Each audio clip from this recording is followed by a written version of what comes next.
প্রিয় শিক্ষার্থী বন্ধুরা, এই ধরনের প্রশ্ন আমাদের প্রচুর রয়েছে। তোমরা অবশ্যই আমাদের অ্যাপ ডাউনলোড করো পাই এডুকেশন, এবং সেখান থেকে তোমরা বিভিন্ন ধরনের প্রশ্ন, আরও প্রশ্ন কিন্তু এই ধরনের প্রশ্ন কিন্তু পেয়ে যাবে। দেখো, এই অ্যাপ ডাউনলোড করতে হলে আমাদের এই নিচে যে ডেসক্রিপশান রয়েছে, সেই ডেসক্রিপশানে আমাদের অ্যাপ লিঙ্ক দেওয়া আছে। সেখান থেকে আমাদের যে অ্যাপ পাই এডুকেশন সেটা ডাউনলোড করতে পারবে। আর এই ধরনের বহু প্রশ্ন কিন্তু আমরা আলোচনা করেছি, ঠিক আছে? তো দেখো, আমরা এটা এখন করছি আমরা মেলানো সিরিজ চলছে আমাদের। এখন মেলানো সিরিজে পুরো আমরা সব শেষ করব, তারপরে আবার একটা নতুন শুরু করব। আয়নীয় বন্ধনের ধারণা দিচ্ছে কোশ্চেন, ঠিক আছে?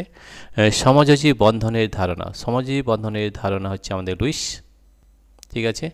তড়িযোজী সোডিয়াম ক্লোরাইড হবে, ঠিক আছে? আর সমযোজী যৌগ হবে মিথেন। আরেকবার আমরা দেখে নিচ্ছি, দেখে নিই। আয়নীয় বন্ধনের ধারণা হচ্ছে কোশ্চেন, সমযোজী বন্ধনের ধারণা লুইস, এবং তড়িযোজী যৌগ হচ্ছে সোডিয়াম ক্লোরাইড, এবং সমযোজী যৌগ হচ্ছে মিথেন। প্রিয় শিক্ষার্থী বন্ধুরা, তোমরা এই ধরনের ভিডিও পেতে অবশ্যই আমাদের অ্যাপ ডাউনলোড করো, যেটার নাম হচ্ছে পাই এডুকেশন। প্লে স্টোরে গিয়ে PIEEDUCATION এটা টাইপ করলে তোমরা এই অ্যাপ ডাউনলোড করতে পারো। সেখানে বিভিন্ন ধরনের প্রশ্ন নিয়ে আমরা আলোচনা করেছি। Thank you everybody for watching this video.